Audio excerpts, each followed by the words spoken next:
Hey viewers, welcome back to our channel. তো আজকের এই ব্লগটা স্টার্ট করতে একটু লেট হয়ে গেল, কারণ আজকে প্রচুর কাজের চাপ ছিল। এই দেখো, কথায় কথায় তো বলতেই ভুলে গেলাম। ডেকোরেশন দেখে নিশ্চয়ই বুঝতে পারছো বা থাম্বনেল দেখে বুঝতেই পেরে গেছো, আজ আমার দিদি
আবার ওকে কেক খাইয়ে দিচ্ছে। এখানে আরেকটা রগট ঘটবে যে ওর দিদিকে কেক খাওয়াতে যাবে, আর দুজনে মিলে একই কেকে হাঁ করে আসবে।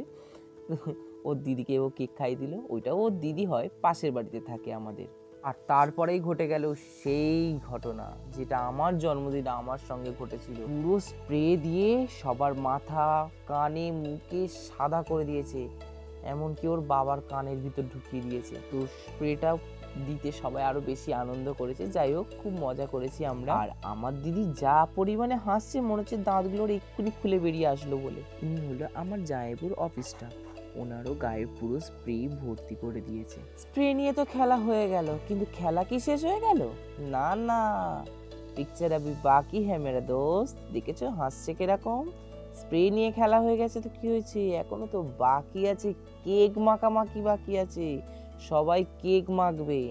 এই যে গিফট দিচ্ছে, এটা হচ্ছে আমার সেজো মামা, মানে বার্থডে বয়ের সেজো দাদু হয়। দুই দাদু ভালো করে কেক খেয়ে নাও, কেন এরপরে তো কেক মাখতে হবে না। আর সেই ফাঁকে আমি চুপি সারে বেরিয়ে এলাম, কেন কেক মাখামাখি চলছে এই সময়। আর আমি সেই ফাঁকে তোমাদের একটু মেনুগুলো দেখিয়ে দিই, কি কি খাবার মেনু ছিল। মেনুতে ছিল স্যালাড, ফিশ ডেভিল, তার সাথে কাসুন্দি, রাধাবল্লভী, চানা বাটোরা, মিক্সড ফ্রাইড রাইস, তার সাথে চিলি চিকেন, আবার শেষে যেটা থাকে চাটনি, পাঁপড়, মিষ্টি, আইসক্রিম আর পান মশলা। আর আমাদের ক্যাটারিং এর দাদারাও খুব ভালো ছিল, খুব ভালো সার্ভিস দিয়েছে। এদিকে আমাদের গেস্টরাও খাওয়া স্টার্ট করে দিয়েছিল। তো এই ছিল আমার দিদির ছেলের বার্থডের কিছু মুহূর্ত। তোমরা ওকে সবাই আশীর্বাদ করো যেন ও এভাবেই ভালো হয়ে সুস্থ হয়ে থাকতে পারে। আর হ্যাঁ, আমাদের চ্যানেলটিকে সাবস্ক্রাইব করতে ভুলবেন না। এই ভিডিওটা প্রচুর পরিমাণে শেয়ার করো, কমেন্ট বক্সে আমার ভাগনার জন্য একটা হ্যাপি বার্থডে লিখে দিও। তো আজকের মতন টাটা, দেখা হচ্ছে অন্য কোনো ভিডিওতে।